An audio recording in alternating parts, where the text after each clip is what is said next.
बच्चों, इस सेशन पे हमने एक बड़ी खूबसूरत सी प्रॉब्लम्स को सेलेक्ट किया है जो कि पर्सनली मुझे बहुत पसंद है ये कॉन्सेप्ट। सो मैंने सोचा कि क्यों ना ये कॉन्सेप्ट आपके साथ डिस्कस किया जाए, क्योंकि ऐसी प्रॉब्लम को जब आप एग्जाम हॉल में फेस करते हैं तो होता क्या है आपके साथ कि इस प्रॉब्लम को आप सॉल्व करने चले जाते हैं और थोड़ी देर के बाद आपको ऐसा फील होता है कि यार इस प्रॉब्लम को तो हम सॉल्व नहीं कर पाएंगे, क्योंकि जिस कॉन्सेप्ट से इसे सॉल्व करना है वो कॉन्सेप्ट हमने पहले पढ़ा नहीं है।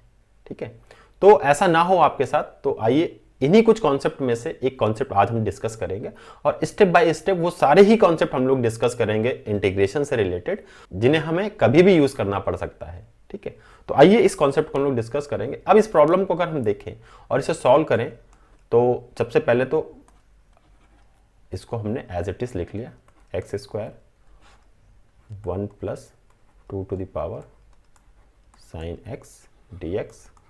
और अगर इस क्वेश्चन का आंसर मुझे फाइंड आउट करना हो तो मैं सिंपल इसको ऐसे लिखूंगा, 0 to a x² dx, then इसको मैं लिखूंगा x³ / 3, 0 to a, और फाइनली इसका जो आंसर आएगा मेरे पास वो आ जाएगा a³ / 3। ये इसका आंसर हो जाएगा। फिनिश, क्वेश्चन हो गया। विद इन 10 सेकेंड इस क्वेश्चन का आंसर आ गया। बट ये मैं तब कर पाया जब इसका कॉन्सेप्ट पता है, और ऐसा आप भी कर सकते हैं। कब जब आपको भी वो कॉन्सेप्ट पता होगा। तो आइए देखते हैं वो कॉन्सेप्ट क्या है जिसे अप्लाई करके इस प्रॉब्लम को विद इन 10 सेकेंड हमने सॉल्व कर लिया, और आप भी ऐसा एग्जाम हॉल में कर सकते हैं। ठीक है ना, but you need more and more practice. आज मैं कॉन्सेप्ट बताऊंगा, बट उन कॉन्सेप्ट पे बेस्ड जितने भी क्वेश्चंस आपको मिले, मैक्सिमम से मैक्सिमम क्वेश्चंस आप उन्हें सॉल्व करें, तभी आप एग्जाम हॉल में उन प्रॉब्लम्स को इजीली सॉल्व कर पाएंगे। आइए देखते हैं बच्चों वो कॉन्सेप्ट क्या था। सिंपल है, एक इंटीग्रेशन गिवन है -a to a, एक फंक्शन गिवन है। फंक्शन कैसा है? Even function. इवन फंक्शन है,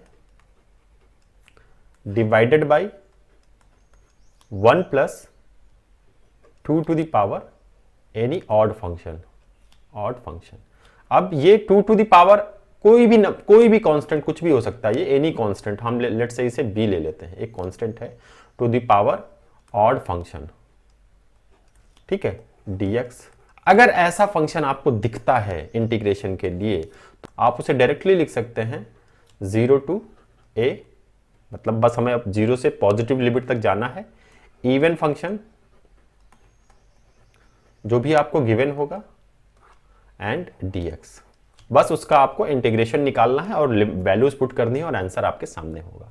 हमारे केस में जो हमें क्वेश्चन गिवन था उस केस में हम देखते हैं, अगर तो जो गिवन था हमें